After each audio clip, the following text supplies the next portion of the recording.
Hello everyone, welcome to Rankline. If you're new to this channel, please subscribe it. And now moving on to the next slide. Class 12 board mathematics. So इस video में आज हम आपके सारे question जो भी आपको queries होगी क्लास 12 बोर्ड्स के मैथमेटिक्स के रिलेटेड, आज इस वीडियो में सभी आपकी क्लियर होगी and only in the one video. मैं आपको ये बिल्कुल नहीं कहूँगी आप मेरी नेक्स्ट वीडियो आने वाली है आप उसको जाके देखिएगा मैथमेटिक्स के लिए, नहीं, ठीक है। तो इस वीडियो में हम कवर क्या करने वाले हैं, कौन सी बुक्स हमें कवर करनी है, सिलेबस क्या है, यूनिट वाइज क्या मार्क्स का डिस्ट्रीब्यूशन है, कौन सी यूनिट के लिए कितना मार्क्स है, और हाई वेटेज टॉपिक्स क्या है, हम कौन सी स्ट्रेटजी फॉलो करें जिससे हमारे 80 आउट ऑफ 80 मार्क्स आए या 70 से अबव मार्क्स आए, ठीक है। और यूट्यूब चैनल्स हमें कौन से फॉलो करने हैं, ठीक है। काफ़ी बच्चे मेहनत करते हैं लेकिन वो कभी किसी के द्वारा मिसगाइड हो जाते हैं या उनकी कभी कभी इन्फॉर्मेशन में कमी रह जाती है, ठीक है ना। Moving on to the next slide. Syllabus क्या है, तो हमारे पास यूनिट 1 में आ जाता है रिलेशन एंड फंक्शन इनवर्स, उसके अंदर भी हमारे पास आता है relation function inverse trigonometry. Then in second unit algebra matrices and determinant. Third unit calculus सबसे बड़ी यूनिट है हमारी, पहले मैं आपको स्पेसिफाई कर दूं एंड ये बहुत इंपॉर्टेंट यूनिट है हमारी। Continuity and differentiability, application of derivatives, integrals, application of the integrals, differential equation.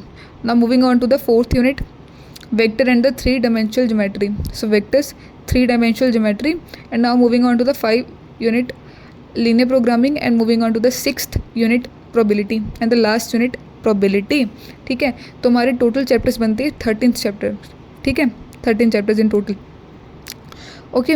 तो मैंने आपको ये स्पेसिफाई कर दिया, आप इसको एक बार देख लेना जाके। मैं आपको PDF अटैच कर दूंगी कि क्या सिलेबस है, आपको स्कूल में भी वैसे बता दिया गया होगा आपके टीचर्स के द्वारा, या आपने खुद ही डाउनलोड कर लिया होगा CBSE की वेबसाइट से। तो मैं आपको पूरी PDF दे दूँगी, अटैच कर दूँगी डिस्क्रिप्शन में, आप उसको डाउनलोड कर लीजिएगा, ठीक है ना। Moving on to the next slide. हमारे आपने यूनिट तो बता दिया, ठीक है, रिलेशन फंक्शन है, यूनिट 1 है, यूनिट 2 है, यूनिट 3 है, कैलकुलस की यूनिट है, इंपॉर्टेंट है। बट आप बताओ कि मार्क्स का क्या डिस्ट्रीब्यूशन है। अगर हमारी तैयारी थोड़ी कच्ची है या हम थोड़े मैथमेटिक्स में वीक है लेकिन हमें अच्छे मार्क्स लेके आने हैं, तो किस यूनिट पर हम फोकस कर लें, ठीक है, जिससे हमारे मार्क्स अच्छे बन जाएँ, ठीक है। तो रिलेशन फंक्शन है, उस पर 8 मार्क्स का पेपर आएगा आपको 12th बोर्ड में, एंड अलजेब्रा से 10 मार्क्स का, जैसे मैंने आपको पहले ही बताया था कि कैलकुलस हमारी सबसे लंबी यूनिट है एंड सबसे इंपॉर्टेंट यूनिट है। So 35 marks from the calculus.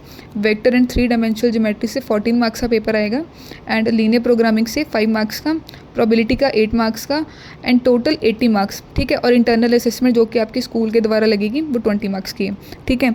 And काफ़ी बच्चों देखो ये लग रहा होगा कि लीनियर प्रोग्रामिंग को छोड़ देंगे, ठीक है, 5 नंबर का ही आएगा, बट लीनियर प्रोग्रामिंग आपको फ्री के नंबर दिला सकता है। Most easiest chapter in entire mathematics, ठीक है, आपको लीनियर प्रोग्रामिंग ही मिलेगा और आपको फ्री का नंबर दिलाएगा, ठीक है। एंड सबसे बड़ी जैसे मैंने आपको यूनिट बता दी है कैलकुलस है। उसके बाद हमारी 3-डायमेंशनल ज्योमेट्री बहुत इजी है, ईजीएस्ट टू स्कोर। सभी चैप्टर्स मैथमेटिक्स के वैसे इजी हैं, ठीक है। तो बच्चे जो चैलेंजिंग मानते हैं वो कैलकुलस ही है जो सबसे बड़ा नंबर दिलाता है। उसको बच्चे कुछ तरीक़ों से मतलब थोड़ा डिफ़िकल्ट खुद ही बना लेते हैं शायद अपनी सोच के द्वारा कि हमसे नहीं होगा, शायद ज़्यादा नंबर है, ठीक है, तो शायद टफ आए, ऐसा कुछ नहीं है। मैं आपको ऐसे चैनल्स के बारे में बताऊंगी जिससे आपको आसानी होगी, आपको हेल्प मिलेगी एंड आप उसको ब्लाइंडली फॉलो कर सकते हैं। क्योंकि मैंने पर्सनली जब मैं 12th की थी तब वहाँ पे भी मैंने वही चैनल्स फॉलो किए हैं, ठीक है ना। Moving on to the next slide. General instructions क्या है, हमारे पेपर में कितने क्वेश्चन आएंगे, कितने सेक्शन है, MCQ आएगा, ठीक है, असर्शन रीजन आएगा, 1 मार्क आएगा, 2 मार्क आएगा, आप बता दो, आप स्पेसिफाई करके दे दो हमें कितना आएगा, ठीक है। तो क्वेश्चन पेपर में आपके पास 38 क्वेश्चन होंगे और सभी क्वेश्चन आपको कंपलसरी है कि आपको अटेंड करने हैं। वो अलग बात है कि अगर आपको सेकंड क्वेश्चन अब आपको नहीं आता तो आप छोड़ दो, ठीक है, बट 38 आपको करने ही करने, ऑप्शन नहीं है कि 38 में से 37 कर दो, ठीक है। तो हमारे आपके 5 सेक्शन हो गए, ABCD एंड E, ठीक है। सेक्शन A की, ठीक है, तो उसमें आपको 1 से लेके 18 क्वेश्चन तक आपको MCQ होंगे, मतलब मल्टीपल चॉइस क्वेश्चन, एक ही आंसर करेक्ट होगा उसमें से, ठीक है। और जो 19th एंड 20th क्वेश्चन होगा, ठीक है, आपका वो असर्शन रीजन बेस्ड जाएगा, मतलब आपको 2 स्टेटमेंट दी जाएंगी, एक स्टेटमेंट 1 देन स्टेटमेंट 2। आपको स्टेटमेंट 1 को वेरीफाई करना है अपने सॉल्व करके या आपको हिट एंड ट्रायल से, और स्टेटमेंट 2 को भी आपको ऐसे ही देखना है, ठीक है, हिट एंड ट्रायल से सॉल्व करके। फिर आपको देखना है कि वो रिजेंबल करते हैं कि रिजेंबल नहीं करते, इनकरेक्ट है कि करेक्ट है। आपको ऑप्शंस दे जाएंगे 4, आपको उनसे सिलेक्ट करना है, ठीक है ना। Moving on to the section B, ठीक है, उसमें आएंगे आपको 5 क्वेश्चन 21 to 25, ठीक है। वो वेरी शॉर्ट टाइप क्वेश्चन होंगे, आपको 2 मार्क्स का होगा एक क्वेश्चन, ठीक है। और ये मोस्टली ईजी आते हैं, ठीक है, कंसेप्चुअल बेस नहीं होते ज़्यादा, मीन्स आपको ये आसानी से हो जाएंगे मतलब आपसे, ठीक है।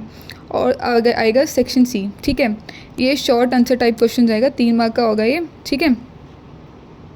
And now moving on to the section D, questions from 32 to 35, ठीक है, ये 5 नंबर का क्वेश्चन होगा, ठीक है। And now moving to the section E, 36 to 38, ठीक है, आपको केस स्टडी मिलेगी, ठीक है, 3 केस स्टडी आएंगी, each case study will of 4 marks. मेरे को लगता है शायद 3 क्वेश्चन होंगे और आपको शायद ऑप्शन भी हो इसमें, आपको एक वर्क भी है यहाँ पे, शायद आपको ऑप्शन भी मिले केस स्टडी में, ठीक है। Now moving on to the next point, जैसे मैंने आपको ऊपर ही बता दिया था, जैसे केस स्टडी में कि आपको 2 क्वेश्चंस के बीच शायद आपको एक ऑप्शन मिल जाए कि आप इसमें से दोनों में से एक कर लो, ठीक है। वैसे ही आपको सेक्शन बी में भी ऑप्शन मिल सकता है 2 क्वेश्चन में, और सेक्शन 3 में भी 3 क्वेश्चन में मिल सकता है, एंड सेक्शन डी में भी 2 क्वेश्चन के बीच मिल सकता है आपको, ठीक है। और सब मीन सब पार्ट में मिलेगा आपको कि आप सेक्शन सी ई में भी, ठीक है, कि आप थर्ड क्वेश्चन है आपका, थर्ड क्वेश्चन में आपको 2 मतलब ऑप्शन दे दिए क्वेश्चन में से कि आप ऑप्शन 1 कर दो, ऑप्शन 2 कर दो, ठीक है। तो आप ऑप्शन 1 आपने सेलेक्ट कर दिया, आपने वो क्वेश्चन कर दिया, ठीक है, लेकिन आपको ऑप्शन मतलब 2 वाला मतलब क्वेश्चन है वो भी आपको आता है, ठीक है। ये नहीं है, नंबर आपको उतने ही मिलेंगे, अगर 1 नंबर का क्वेश्चन है उसमें ऑप्शन है तो 1 नंबर ही मिलेंगे उस क्वेश्चन को करने के लिए। अगर आपने दोनों क्वेश्चन अटेम्प्ट कर दिए, इसका मतलब ये नहीं है कि आपको 2 मार्क्स दे देंगे, वो एक्स्ट्रा मार्क्स दे देंगे, नहीं, ऐसा नहीं होगा। आपको क्वेश्चन अटेम्प्ट करने में सिर्फ एक ही क्वेश्चन का मार्क मिलेगा अगर ऑप्शन है, ठीक है। और पहले बात बता दूं, ये बात पता ही होगी शायद, बहुत कॉमन बात है कि कैलकुलेटर अलाउड नहीं है आपको खुद ही कैलकुलेट करना है, मतलब कैलकुलेशन खुद ही करनी पड़ेगी आपको, ठीक है। ना moving on to the next slide, high weightage topics क्या है, ठीक है। सबसे जो मेन मतलब इंपॉर्टेंट बात रहती है मेरे अकॉर्डिंग यही है, हाई वेटेज टॉपिक्स। बच्चा सबसे ज़्यादा सर्च यही करता है जाके, हाई वेटेज टॉपिक बता दो हमें, ठीक है। तो सबसे पहले बात करें रिलेशन एंड फंक्शन की, ठीक है। अब आएगा types of relations, types of function, ठीक है, ये आपके सबसे ज़्यादा इंपॉर्टेंट है। टाइप्स ऑफ रिलेशन में आएगा आपका सिमेट्रिक रिलेशन, ट्रांजिटिव आएगा, ठीक है, रिफ्लेक्सिव आ जाएगा, ठीक है, कि आप मतलब कौन सा बता दो, आपको वो दे देगा, क्वेश्चन दे देगा, ठीक है, ठीक है, तो आपको स्पेसिफाई करना है आपके कौन सा रिलेशन है, ठीक है। सेकंड आपका types of function, types of function में ऑन टू आ जाएगा, इन टू आ जाएगा, ठीक है।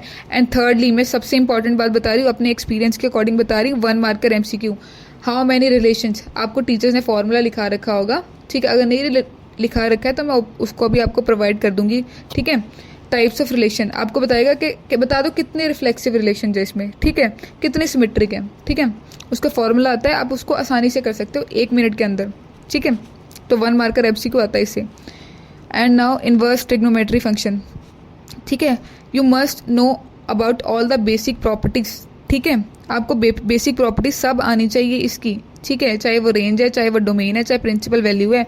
कभी कभी डायरेक्ट MCQ आ जाता है, कभी कभी का मेरे according most of the times आपको किसी न किसी सेट में मिल ही जाएगा कि आपको वो ग्राफ दे रखा है किसी मतलब कॉस इनवर्स एक्स का या साइन इनवर्स एक्स का, ठीक है, कि बता दो कौन सा ग्राफ है, कॉस का है कि साइन का है या tan का है। तो आपको पता होना चाहिए, आपने देखा हो, अच्छे से सॉल्व किया, तभी आपको पता लगेगा, ठीक है। Now moving on to the next point, third matrices, आपको बेसिक ऑपरेशंस आनी चाहिए, मतलब एडिशन आनी चाहिए, सब्सट्रैक्शन आनी चाहिए, ठीक है, आपको मल्टीप्लाई करना आना चाहिए मैट्रिसेस को, ठीक है। अब area of triangle, collinearity, symmetric and skew symmetric, the most important topic, symmetric and the skew symmetric, ठीक है। आपको स्पेसिफाई करने को भी आ सकता है कि बताओ भाई स्क्यू सिमेट्रिक की क्या प्रॉपर्टी है, आपको कैसे पहचान कर सकते हो कि स्क्यू सिमेट्रिक है, ठीक है। तो डायरेक्ट MCQ भी आ जाता है एडिशन बेस्ड क्वेश्चन पे, ठीक है, 1 मार्कर का। और यहाँ पे आप मेरे अकॉर्डिंग 3 मार्क या 2 मार्क का तो आप बिल्कुल एक्सपेक्ट कर ही सकते हो, ठीक है। Now moving on to the next point, fourth determinant, ठीक है, minus cofactor solution of the system equation. यहाँ से आप, मेरी गारंटी है 5 मार्क्स का आप एक्सपेक्ट कर सकते हो, हर साल आया गया है तो इस साल भी आएगा, ठीक है। आपको किसी ना किसी सेट में या आपको मोस्ट ऑफ द सेट्स में आपको ये देखने को मिलेगा ही मिलेगा, ठीक है। एडजॉइंट यहाँ पे सबसे ज़्यादा इंपॉर्टेंट आ जाता है, इन्वर्स यहाँ पे इंपॉर्टेंट आ जाता है, माइनस कोफैक्टर, सब बेसिक चीज़ें हैं, ये चैप्टर की स्टार्टिंग में आपको पढ़ा दी जाती है, ठीक है। तो आपको डरना नहीं है, यू विल डू इट, ठीक है। Now moving on to the next slide, fifth continuity and differentiability, continuity at point, ठीक है, मतलब left hand limit is equal to right hand limit, ठीक है, ये सब चीज़ें हैं बेसिक है, आपको पहले ही पढ़ा दी गई होगी ये सब चीज़ें। Now derivatives of implicant functions, ठीक है। थर्डली डेरिवेटिव्स ऑफ लॉगरिथम, ये सबसे ज़्यादा आसान टॉपिक्स है और ये सबसे ज़्यादा हाई स्कोरिंग टॉपिक्स है, 3 मार्क और 5 मार्क्स का भी आप यहाँ पे एक्सपेक्ट कर सकते हैं। मतलब अगर आपने थोड़ी सी डिफिकल्टी कम कर दी, ठीक है, तो आपको 3 मार्क में आ जाएगा, थोड़ी सी डिफिकल्टी बढ़ गई, थोड़ा कुछ ज़्यादा कैलकुलेशन करनी आ गई तो 5 नंबर में आएगा ही आएगा, ठीक है। और ये 2 भी आ सकते हैं, जैसे मैंने जब पेपर दिया था तो मेरे पेपर में तो 2 आए थे, ठीक है, ये डिफरेंशियबिलिटी की, ठीक है, कि डिफरेंशिएशन करके बताओ, डेरिवेटिव करो इसका, ठीक है। Now moving on to the application of derivatives, 6th number, maxima and minima, increasing and decreasing function. Language based problems भी आपको मिल जाएगी आपके लिए मेरे अकॉर्डिंग। एनसीईआरटी में स्पेसिफिक आपको एक एक्सरसाइज दे रखी है, वो बहुत इंपॉर्टेंट है, वो भी आपको पहले बताऊंगी मैं, पीवाईक्यूज भी सब पता लग जाएगा आपको, ठीक है। Now language and application based questions, आप इससे direct 3 marker and 5 marker expect कर सकते हो, और इससे शायद आप केस स्टडी भी एक्सपेक्ट कर सकते हो एप्लीकेशन ऑफ डेरिवेटिव चैप्टर से, ठीक है। और एमसीक्यू जो सबसे ज़्यादा आसान बनाते हैं वो लोग, local maximum, local minimum, most easiest MCQ. तो अगर आपने ये देख लिया, आपको पता लग गया मैंने जो टॉपिक्स बताए आपको, एमसीक्यू तो इससे बाहर कहीं से भी नहीं आएंगे, और क्वेश्चंस भी कहीं से नहीं आएंगे इससे बाहर, जो मैंने आपको टॉपिक्स बताए हैं, आई बेट इट, ठीक है। And now 7th topic, integrals. आपको पहले तो इंटीग्रल्स के बेसिक फार्मूलाज, जो भी फार्मूलाज आपको पता होगा कि बहुत ही ज़्यादा फार्मूलाज है इंटीग्रेशन के, ठीक है। लेकिन आप अगर अभी से, जब से आपका स्टार्ट करवा दिया आपको टॉपिक स्कूल में या कोचिंग में, जहाँ भी आप पढ़ रहे हो, यूट्यूब चैनल किसी को फॉलो कर रहे हो, तब से लेके एंड तक आपको याद करने हैं डेली डेली। अगर आप याद करोगे तो आपको ईजिली वो रिमेंबर हो जाएंगे, ठीक है, आप याद करके रख लोगे उनको। अब डेफिनेट इंटीग्रल्स की भी आपको बेसिक प्रॉपर्टी सब आनी चाहिए, ठीक है। बेसिक इसलिए बोल रही हूँ मैं, क्योंकि बेसिक से ही आपका वो क्वेश्चन टफ बनाते हैं, ठीक है। Now question on modulus function, modulus function पे हर साल क्वेश्चन आता है, हर साल आप क्वेश्चन एक्सपेक्ट करोगे। एनसीईआरटी का क्वेश्चन उठा के देते हैं, वो वैल्यू बदल के देते हैं। अब ये वो डायरेक्ट तो देंगे नहीं, आप 12वीं के पेपर दे रहे हो, आपको 10th के पेपर दिए हैं, आपको वो पता, ये तो पता होगा ही ना कि डायरेक्ट आपको वैल्यू नहीं मिलेगी वहाँ पे, ठीक है। आपको वो कुछ ना कुछ तो बदल के देंगे ही, बट वो भी ईजी होता है, ठीक है। मैंने यहाँ पर नोट डाल दिए, remember all the formulas of indefinite integration, it is very important for you, and basic properties of definite integration very well, ठीक है। आप 3 नंबर का, 5 नंबर का, 2 नंबर का, और इवन 1 मार्क का आप एक्सपेक्ट कर सकते हो इंटीग्रेशन से, based on the level of the difficulty, ठीक है। 1 मार्क का तो देखो 100% आता ही आता है, ठीक है। नाउ एप्लीकेशन ऑफ इंटीग्रल्स, ये सबसे ईजी एंड आई थिंक, अगर आपको इंडेफिनिट इंटीग्रेशन आती है ना, बेसिक इंडेफिनिट इंटीग्रेशन भी आता है, तब भी आप एप्लीकेशन ऑफ इंटीग्रल्स को कर सकते हो सबसे आसानी से। सो आपको क्या करना है, यहाँ पे area of simple curves, most expected circle आ सकता है, पैराबोला आएगा, हाइपरबोला आएगा। आपको बेसिक सर्कल, पैराबोला, हाइपरबोला के बारे में पता होना ही चाहिए, ठीक है। और आपके एक्सरसाइज में ऐसा दे रखा है कि आपको पढ़ाएंगे जहाँ पे भी आप पढ़ोगे, तो आपको इसकी टेंशन नहीं लेनी है कि अगर मेरे को नहीं पढ़ाया तो मैं कहाँ से देखूँ, मेरे को नहीं पढ़ाया तो मैं कहाँ से देखूँ। आपको बिल्कुल टेंशन लेने की ज़रूरत नहीं आई है। जहाँ पे आप कोचिंग ले रहे हो, जहाँ पे स्कूल जा रहे हो, ठीक है, जो सा भी यूट्यूब चैनल फॉलो कर रहे हो, वो आपको पढ़ाएंगे, ठीक है। बस must know basic about all of them, ठीक है।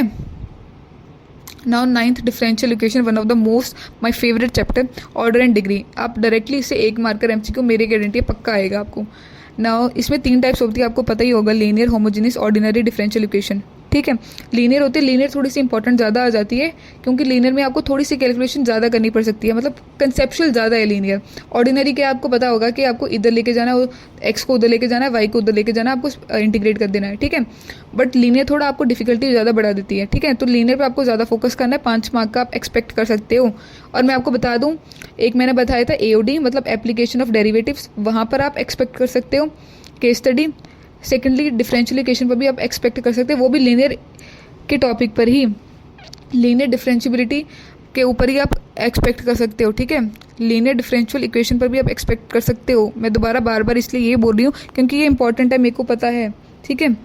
और 10th vector algebra, most easiest chapter. Linear programming के बाद मतलब मैं अगर सबको सबसे ज़्यादा आसान टॉपिक बोलूँगी ना, चैप्टर कौन सा है, तो वेक्टर अलजेब्रा है। उसमें भी डॉट एंड क्रॉस प्रोडक्ट, कुछ नहीं करना है आपको, इजी है, ठीक है। मोस्ट इंपॉर्टेंट इसलिए मैंने लिखा है यहाँ पे, प्रॉपर्टीज आपको आनी चाहिए। पैरेलल क्या है, परपेंडिकुलर क्या है, मतलब ए डॉट बी 0 हो जाता है जब वो परपेंडिकुलर होता है, ठीक है, डॉट प्रोडक्ट। और पैरेलल क्या होता है, ठीक है, आपको ये सब कुछ आना चाहिए, ठीक है। मतलब आप डॉट एंड क्रॉस प्रोडक्ट से तो 1 मार्क और 2 मार्क आप एक्सपेक्ट कर सकते हो, ठीक है ना। Most important projection and vector component based question, 3 mark का आपका पक्का आएगा ये क्वेश्चन, सबसे ज़्यादा आसान है और सबसे ज़्यादा इंपॉर्टेंट टॉपिक है, ठीक है आपका। नाउ एंगल बिटवीन 2 वेक्टर्स, ये भी आसान है, आपको डॉट या क्रॉस से आप फाइंड कर सकते हो ईजिली, ठीक है। नोट मेरे चैप्टर में, ठीक है, मैं आपको बता दूं, वेक्टर अलजेब्रा चैप्टर में आपको शायद क्वेश्चन ना दिया हो इसके बेसिस पर, point dividing a line segment in a given, ठीक है, रेशन पॉइंट, ठीक है। ये क्वेश्चन आप एक्सपेक्ट कर सकते हो अपने एग्ज़ाम में, आपको 10th में पढ़ा होगा आपने शायद, ये वहाँ पे आता है, ठीक है। लेकिन यहाँ पे थोड़ा ज़्यादा थोड़ा बढ़ा के लेवल थोड़ा इसको बढ़ा देंगे, मतलब आपको ऐसा देंगे कि लाइन दे रखी है आपको, ठीक है, 2 पॉइंट्स है, वो मतलब डिवाइड करी है 3 पार्ट्स में, रेशियो दे रखा होगा, दूसरे का रेशियो फाइंड कर दो, ठीक है। ऐसे क्वेश्चन आप एक्सपेक्ट कर सकते हो, आपको पढ़ाएंगे भी, मैं आपको बार बार इसलिए बोल रही हूँ कि आपको पढ़ाएंगे ये, क्योंकि टीचर एक्सपीरियंस लेके ही बैठे हैं, ठीक है। एंड एक और चीज़, टीचर आपके लिए पढ़ा रहा है, कोई बंदा आप वीडियो बना रहा है तो वो भी आपके लिए बना रहा है, ठीक है। और बस आपको कुछ नहीं करना, आपको सिर्फ पढ़ाई करनी है अच्छे से, ठीक है। Now moving on to the 3D geometry, ठीक है, डायरेक्शन, रेशियो एंड कोसाइंस। आप यहाँ से 1 मार्कर एक्सपेक्ट कर सकते हो ईजिली, ठीक है। सेकेंडली, शॉर्टेस्ट डिस्टेंस, इसकी 3 टाइप्स पे क्वेश्चन बन सकते हैं, एक तो पैरेलल वाले पे बनेगा, एक तो स्क्यू लेंस पे बनेगा, and thirdly photo perpendicular image based question. यहाँ से इमेज बेस्ड क्वेश्चन आप 3 मार्क का एक्सपेक्ट कर सकते हो, ठीक है। काफ़ी बच्चे इसको नहीं करके जाते हैं बट बाद में पछताते हैं, क्योंकि ईजी होता है स्कोरिंग के लिए, ठीक है ना। Photo perpendicular the most important, I think PYQs में आपको भर भर के फोटो परपेंडिकुलर पर मिल जाएगा, ठीक है। No angle between 2 lines, shortest distance, ये सब आपको करके ही जाने हैं भाई, करके ही जाने हैं। Vector, algebra, 3D geometry important and easily to score, ठीक है। Now 11th chapter, linear programming problems, ठीक है। आपको क्या करना है, प्लॉट द इनइक्वालिटी, ठीक है। फिजिबल एंड इनफिजिबल रीजन देखना है आपको, 1 marker, unbounded and bounded reason, ठीक है, 3 मार्कर, ठीक है। 12th प्रोबेबिलिटी, ठीक है। प्रोबेबिलिटी में आपको जो बेसिक प्रॉपर्टीज है, बेसिक फॉर्मूले जो 10th में भी आपने पढ़े, वहाँ पर से भी क्वेश्चन आते हैं, इवन 1 मार्कर 2 मार्कर यहाँ से भी आ जाता है। कंडीशनल प्रोबेबिलिटी, ठीक है, वो भी आसान है, वहाँ से भी आप सिर्फ 2 मार्कर ही एक्सपेक्ट कर पाओगे, ठीक है, ज़्यादा नहीं, क्योंकि वो ज़्यादा टफ टॉपिक नहीं है, ठीक है ना। बेस थ्योरम, वहाँ पे 5 नंबर आप मान के ही चलो। और यहाँ से केस स्टडी भी को एक्सेप्ट कर सकते हो आप, ठीक है। आप एक्सपेक्टेशन लेके चलो कि आपको बेस थ्योरम से आपको 5 नंबर का और केस स्टडी आएगी ही आएगी। नाउ टोटल प्रोबेबिलिटी थ्योरम या प्रोबेबिलिटी डिस्ट्रीब्यूशन, इन तीनों में से आपको 5 नंबर का क्वेश्चन देखने को मिलेगा ही मिलेगा। Bayes theorem, total probability theorem, probability distribution. यहाँ पे आप कंफ्यूज होते हो हमेशा बेस थ्योरम में एंड टोटल प्रोबेबिलिटी थ्योरम में, ठीक है। कौन सी लगाएं कौन सी नहीं, वो सब कुछ आपको बता दिया जाएगा बाद में, ठीक है, आपके आपको कहाँ कन्फ्यूज होना है कहाँ नहीं होना है, ठीक है। और सॉरी, मैंने शायद लीनियर प्रोग्रामिंग का आपको बताया नहीं। लीनियर प्रोग्रामिंग है, फिजिबल एंड इनफिजिबल रीजन, आपको MCQ आ जाता है कि आपको ना पॉइंट वो दे देते हैं सब कुछ, ठीक है, कि बताओ भाई फिजिबल रीजन होगा या इनफिजिबल रीजन होगा, तो आपको 1 मार्कर में एक्सपेक्ट कर सकते हो, ईजी होता है वो भी करना क्वेश्चन, ठीक है ना। 3 मार्कर का तो पक्का ही पक्का आता है, ठीक है। अगर वो थोड़ी डिफिकल्टी बना देंगे तो वो 5 नंबर का भी दे सकते हैं, लेकिन वो मोस्टली आपका 3 मार्क का ही आता है, ठीक है। और यहाँ पे आपको दिख रहे होंगे शायद कि 12 है, मैंने बोला था कि 13 चैप्टर है, तो 12 आप इसलिए है क्योंकि इंटीग्रल्स मैंने मर्ज कर दिया, मतलब इंडेफिनेट और डेफिनेट दोनों अलग अलग चैप्टर है वैसे, बट मैंने मर्ज करके आपको इंटीग्रल्स के नाम पे बता दिया है, ठीक है। तो कंफ्यूज नहीं होना है कि आप उन्होंने पहले 13 बोला था 12 दिखा रहे हैं, नहीं है 13 चैप्टर ही है, ठीक है, लेकिन मैंने इंटीग्रल्स को मर्ज कर दिया है, इंडेफिनेट और डेफिनेट को, okay. Now moving on to the next slide and the most important, सबसे इंपॉर्टेंट, हम कौन सा स्टडी मटेरियल फॉलो कर लें जिससे हमारे 80 आउट ऑफ 80 के 70 से अब मार्क्स आ जाए। सबसे पहले NCERT पूरी शिद्दत से पूरी जान लगा के NCERT करनी है। कोई बोलता रहे बच्चा आपको क्लास में कि मैं तो सबसे पहले PYQ कर रहा हूँ, मैं तो NCERT एग्जाम्पल कर रहा हूँ, मैं तो वो कर रहा हूँ, मैं तो फलाना ढिमकाना ये कर रहा हूँ, कुछ नहीं आपको देखना है, आपको पहले NCERT ख़त्म करनी है, उसको बोलना है, बोलते जाओ, ठीक है। आपको सबसे पहले NCERT ख़त्म करनी है अपनी पार्ट 1 पार्ट 2, ठीक है। और सेकेंडली जब आपकी पार्ट 1 और पार्ट 2 हो जाए तब तक शायद काफ़ी टाइम हो जाएगा, मतलब अगस्त हो जाएगा, अगस्त सितंबर आ जाएगा आपका, ठीक है। शायद लेटर ऑन कुछ स्कूल्स में या कुछ कोचिंग्स में नवंबर तक ख़त्म करें, नवंबर दिसंबर तक, इतने टाइम तक आपका ख़त्म हो जाएगा, ठीक है। तो आपको 10 साल के PYQ सॉल्व करने हैं, ये मैं ना खुद पर्सनल एक्सपीरियंस से बोल रही हूँ। 10 साल के PYQ सबसे ज़्यादा इंपॉर्टेंट है, सबसे ज़्यादा। आपको रिपीटेड इतने क्वेश्चन मिल जाएंगे, आपको खुद ही टीचर बन जाओगे, ठीक है, कि क्या भाई क्या इतने क्वेश्चन आ रहे, अच्छा ये मैं कुछ दूसरों को भी बताऊंगा, दूसरे की भी हेल्प हो जाएगी। अच्छा ये 10 बार आया है क्वेश्चन, ये 5 बार आया, ये 4 बार आया, ये मोस्ट इंपॉर्टेंट होगा, हम इस साल भी एक्सपेक्ट कर सकते हैं इसको, ठीक है। तो ये सब कुछ चीज़ें ध्यान देने वाली है एंड ध्यान रखनी है आपको, ठीक है, क्लास 12th, ठीक है ना। लेटर ऑन जब ये सब कुछ हो जाए, NCERT सॉल्व कर लिया आपने, आपने 10th साल के पेपर्स लगा लिए हैं, तब आपको सैम्पल पेपर देने हैं अपने बोर्ड्स के एग्ज़ाम से पहले, थोड़े दिन पहले दे देने हैं, या हफ्ता 10 दिन पहले 15 दिन पहले भी दोगे तब भी चलेगा, बहुत टाइम होगा, सफिशिएंट टाइम होगा आपके पास सैम्पल पेपर देने को, चाहे 1-2 चाहे 2-2, मेरे अकॉर्डिंग अगर आप 1-2 2-2 मतलब आप 3-4 दे दो तब भी आपके लिए मोर देन सफिशिएंट है, मतलब मैं मोर देन सफिशिएंट कह रही हूँ। और ये आपको प्रॉपर टाइमर के साथ देने हैं, तब आपको जब आपके एग्ज़ाम नज़दीक आ जाएगा तब आपको दोबारा बता दिया जाएगा, मतलब आपको रिमाइंड, आपको अकेला नहीं छोड़ा जाएगा 1% भी, ठीक है। आप ये बात ध्यान रखिएगा, आपको अकेला नहीं, जब तक आपकी जर्नी एंड नहीं होती तब तक आपके साथ रहेंगे, ठीक है। तब आपको दोबारा रिमाइंड कर दिया जाएगा, ठीक है।